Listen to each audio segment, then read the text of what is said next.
ঘরে কোনো প্রকার মাংস নেই অথবা বাচ্চারা ভীষণভাবে বায়না ধরছে বিরিয়ানি খাবে, তাহলে আজকের এই রেসিপিটি কিন্তু তাদের জন্য।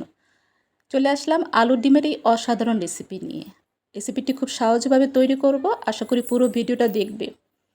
এখানে আমি ডিম সিদ্ধ করে রেখেছিলাম আর আলু চাকচাক করে কেটে রেখেছিলাম। এগুলো খুব হালকাভাবে ভেজে নিয়ে তুলে নেব। তো আমি এখানে হালকা ফুড কালার ব্যবহার করেছি, এতে করে বিরিয়ানিতে আলু এবং ডিমের কালারটা আমার কাছে দেখতে ভালো লাগে। চাইলে তোমরা এই কালারটা স্কিপ করতে পারো। তো ডিমটা তুলে নেব, এরপর আলুটাও কিন্তু আমি একইভাবে হালকা করে ভেজে নেব। তো মাংসের বিরিয়ানির চেয়ে মানে এইভাবে আলু আর ডিমের বিরিয়ানি অথবা ইলিশের বিরিয়ানি আমার কাছে কিন্তু ভীষণ ভালো লাগে। তো আলুটাও ভাজা হয়ে গেছে, তুলে নিলাম। আর সবগুলো উপাদান মানে চাল, ডিম, আলু এগুলো সবই কিন্তু নিজের পরিবারের চাহিদা অনুযায়ী দিতে হবে। দিয়ে দিলাম এখানে পেঁয়াজ কুচি 1 কাপ, একটি তেজপাতা, বিরিয়ানি মশলার সাথে কিন্তু তেজপাতা থাকে। দিয়ে দিলাম 1 টেবিল চামচ আদা রসুনের পেস্ট, লবণ প্রয়োজন মতো, 1 চা চামচ মরিচের গুঁড়া, 1 চা চামচ জিরার গুঁড়া, আর দিয়ে দেব বিরিয়ানি মশলা। তো খুব ভালোভাবে মিক্সড করে নিলাম।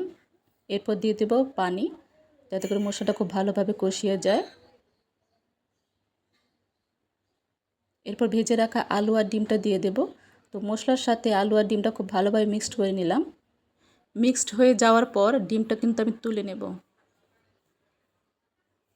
তো রেসিপিটি ভালো লাগলে অবশ্যই লাইক, কমেন্ট, শেয়ার করবেন। আর পরবর্তী ভিডিও আপডেট পেতে চ্যানেলটি সাবস্ক্রাইব করে রাখতে পারেন। তো 1 কাপ পানি দিয়ে আমি আলুটা একটু সিদ্ধ করে নিয়েছি। এরপর দিয়ে দেব চাল।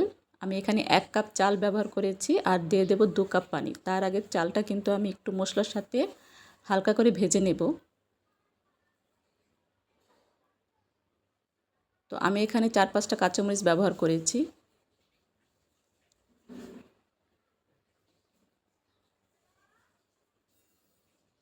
এরপর দিয়ে দিলাম পানি, ঢেকে দেব 5-7 মিনিট পর। এটা যখন ঢাকনা তুলব আসলে কতটা ঝরঝরে হয়েছে দেখতেই পাচ্ছেন। আর নামানোর আগে আমি একটু চিনি আর কেওড়া জল দিয়ে নামিয়ে নিলাম। তো এভাবে তৈরি করলে বাচ্চারা কিন্তু খুব আগ্রহ নিয়ে খাবে। হয়ে গেল আমার আজকের ঘরোয়া উপাদানের আলু আর ডিমের এই স্পেশাল রেসিপি।